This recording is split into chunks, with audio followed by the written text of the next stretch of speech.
The building and construction sector in Kenya has been growing at an average rate of 7% in the last 20 years. But with this growth, there has been challenges of integrity and, of course, contractors cutting corners.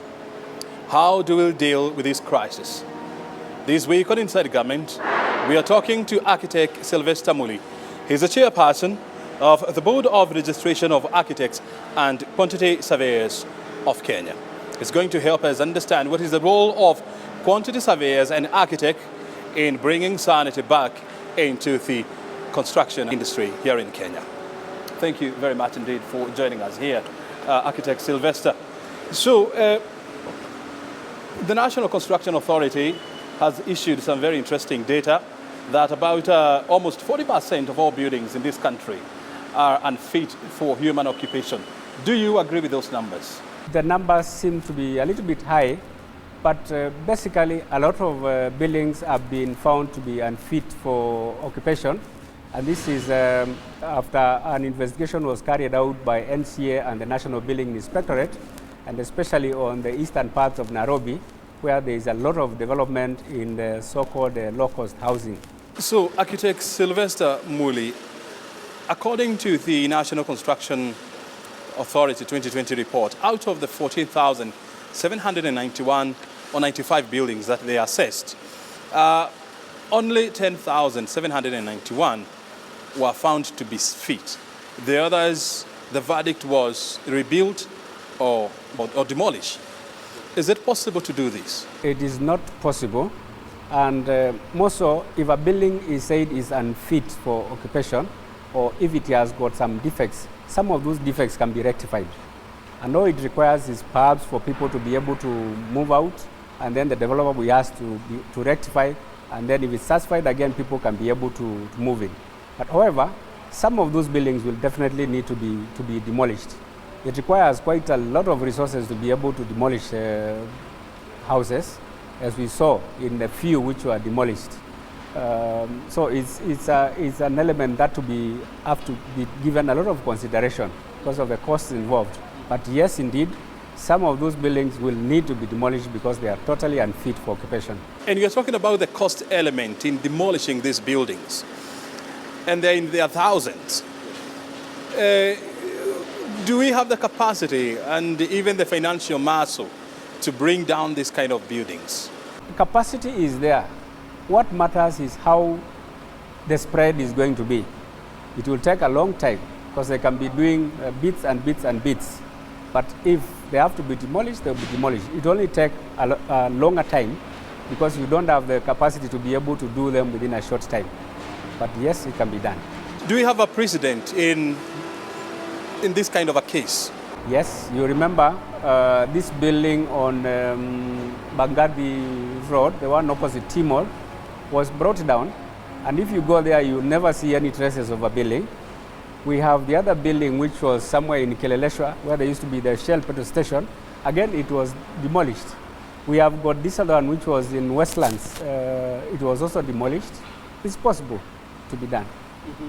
And do we have a country in the world that ever found itself in the kind of a situation that we are in, and they managed to come out of it? I don't know, but based on what I've seen, very recently, we saw some houses being demolished in China, and many flats which have been abandoned. I don't know whether demolishing because they were unfit or whatever reason, but they were able to demolish many blocks at a go.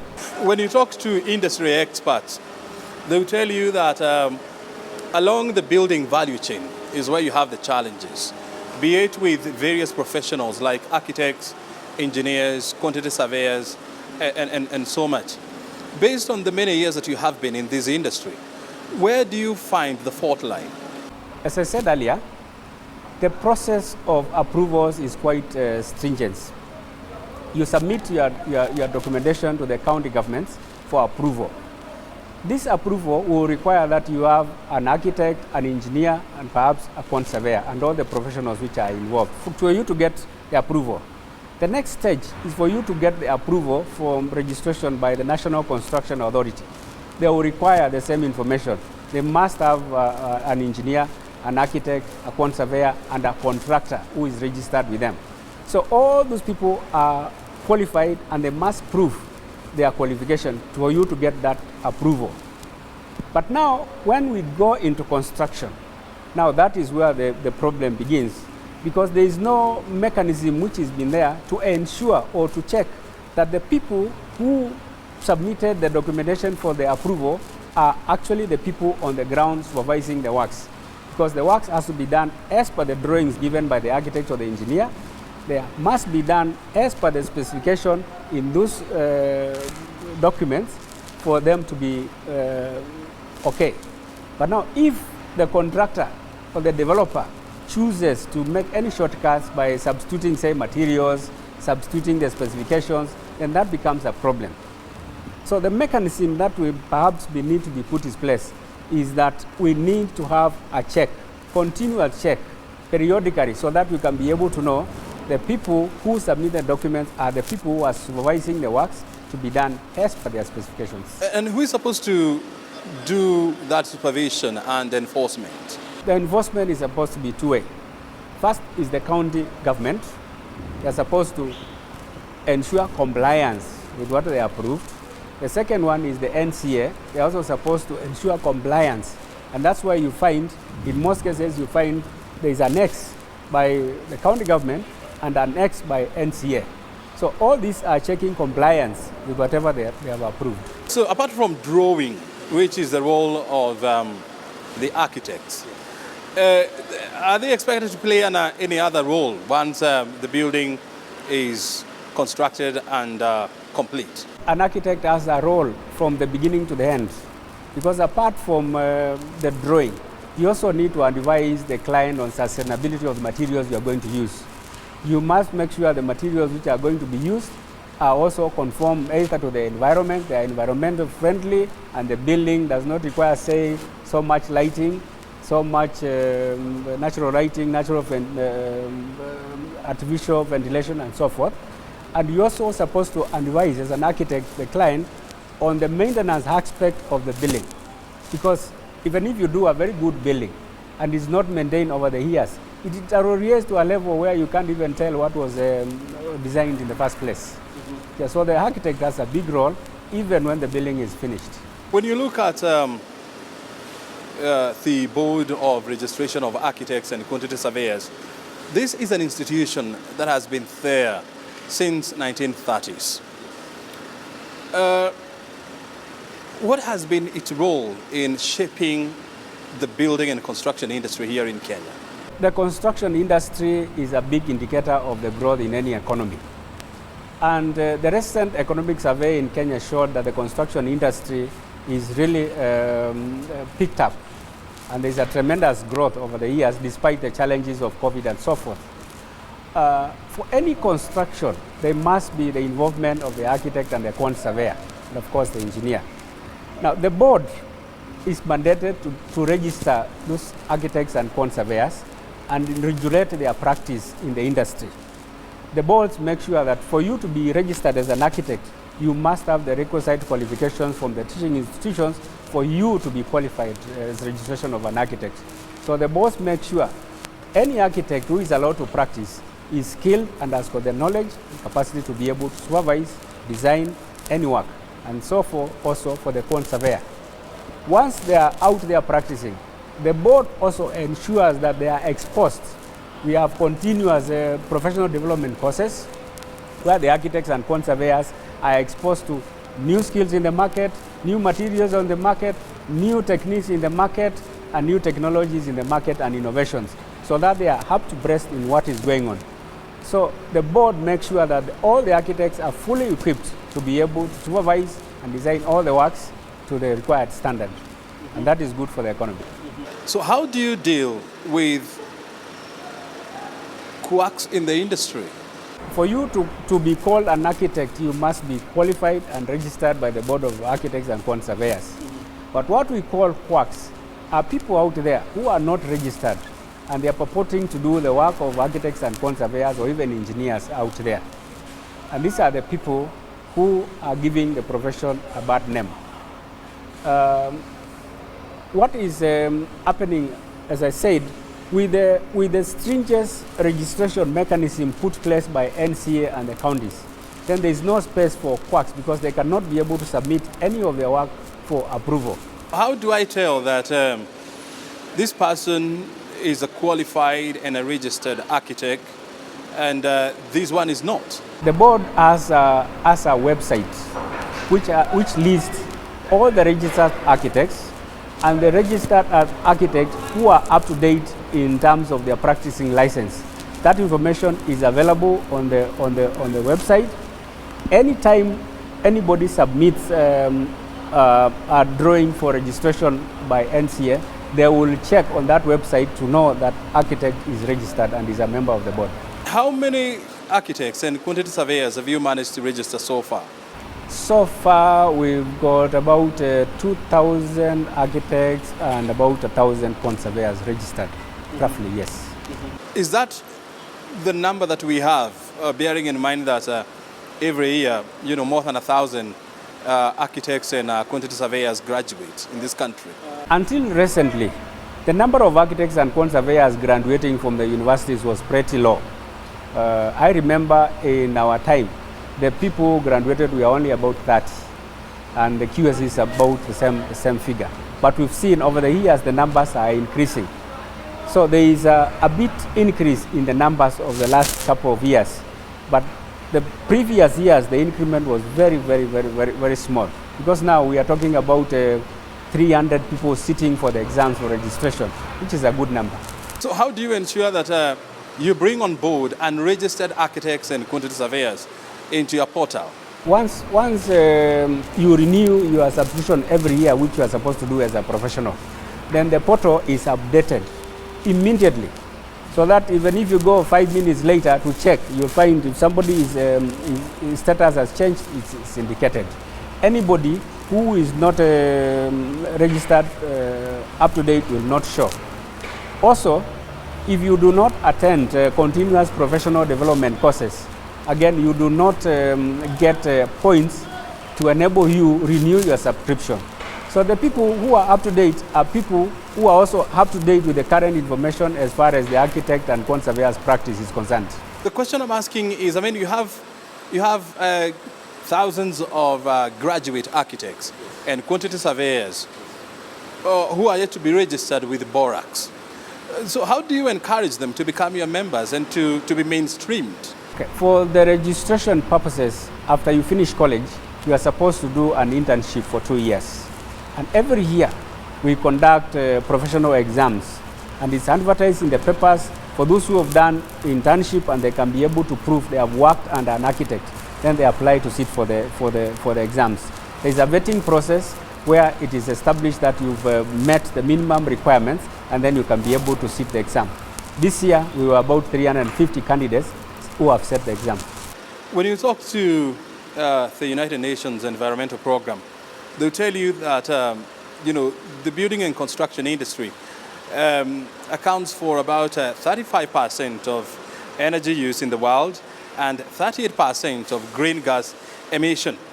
And there has been major drives to try and bring this down.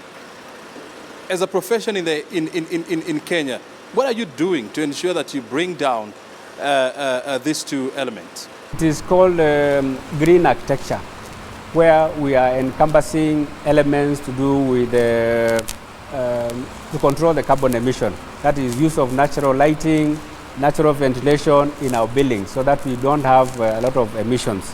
The board and indeed all architects have also been concerned. We've got a lot of buildings now being done taking account of green architecture.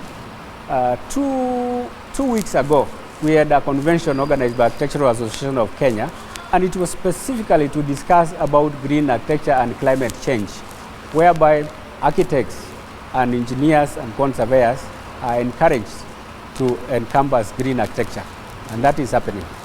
And you also have a situation whereby the architectural industry in Kenya, it's always accused of copy and paste, whereby you don't find a lot of buildings that have a Kenyan identity to them. Do you agree with this? No, we still have buildings in Kenya which have a Kenyan identity. And a recent case is when it was in the papers about our own Kenyatta International Conference Center. But that was done in the 70s. Yes, it continues to be done the same. Yes, we have buildings which reflect the national and the cultural values of Kenya. Can we cite any example of late? Like the Purple Dais, which I was involved. It reflects the African heart, which is a concept to reflect the culture of the African or the Kenyan society. How can we ensure that we increase this number so that most of the buildings that are coming up in this country, once you look at them, you can actually see and tell that this is a building in Kenya that reflects the country's culture and heritage? The image of a building is twofold. One, the architect is not necessarily the owner of the building. And the owner of the building will give you a brief as an architect and tells you this is what I want and this is what I want. But I have seen a lot of buildings now being done to conform to the theme of our Kenyan culture. And it's something which will encourage all architects to be able to take so that we can see as we move around that this is indeed Kenyan. As an architect, it is often said that, building in this country is a very expensive undertaking. Number one, because of the cost of material, the cost of labor, cost of land. Is there any way that this can be brought down? We've heard and we've read that indeed the construction costs in Kenya are reasonably high. That has been attributed to very many factors. One is the cost of the materials themselves, the cost of production of the materials again, and also the level of taxation again in some of those materials are said to be high. But when we grow up as an economy, I see a situation where when all those things starts coming down, then the construction cost will be able to come down. We have what we call, for example, in housing, the affordable housing scheme.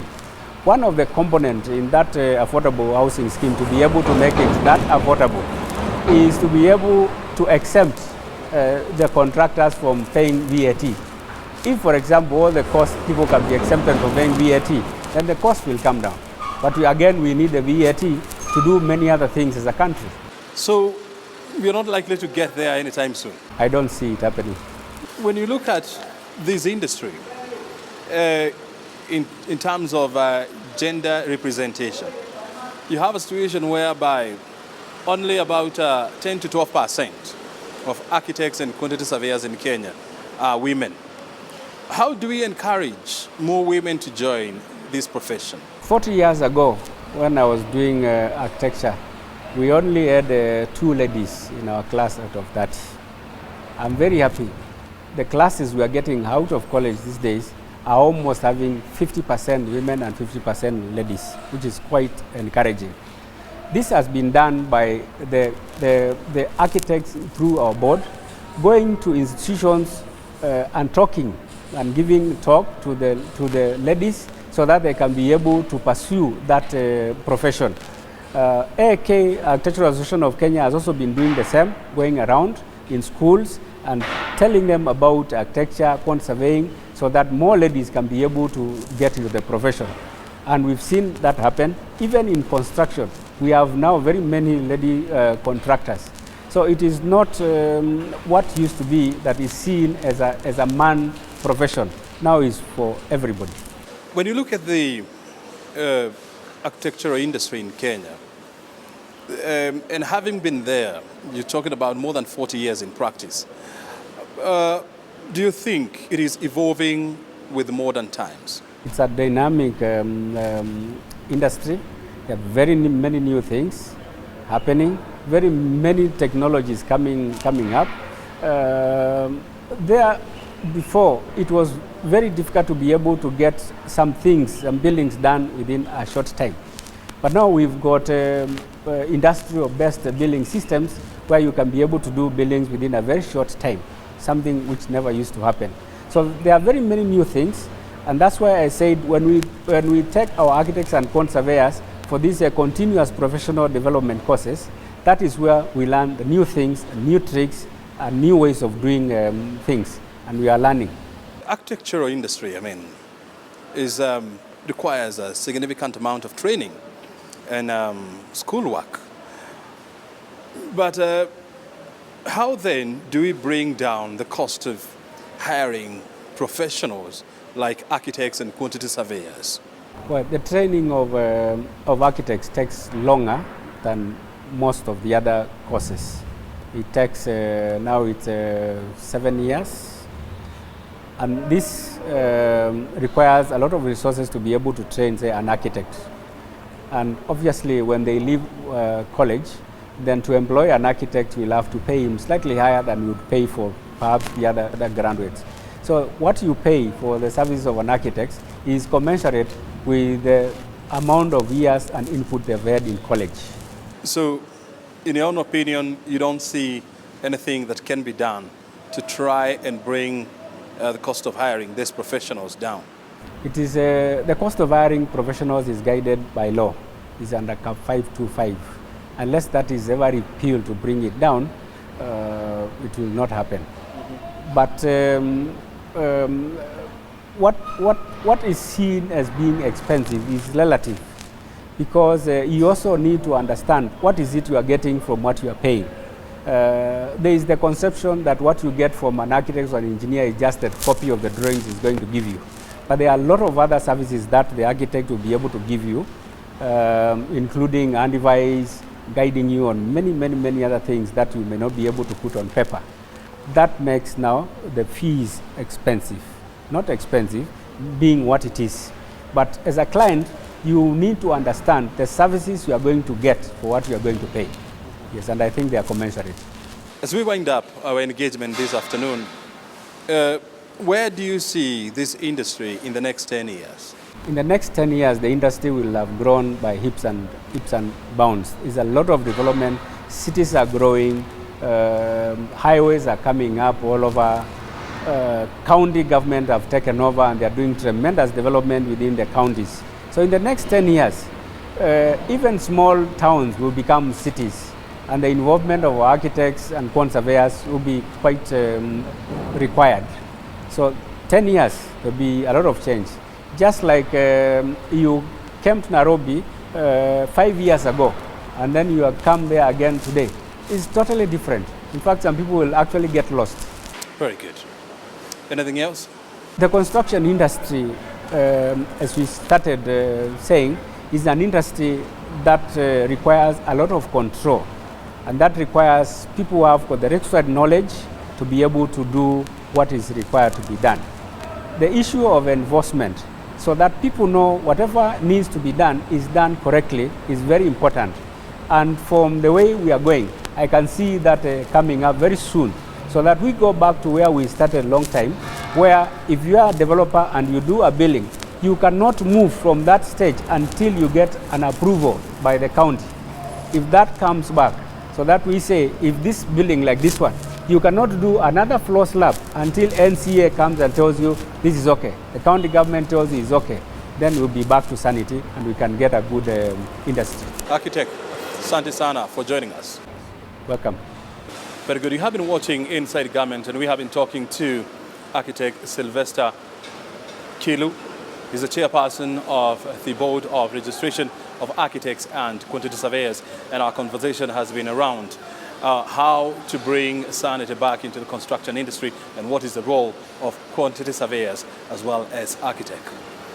My name is O'Brien Kimani. Thank you for your time. We'll see you again on Friday, same time, right here on KBC Channel 1.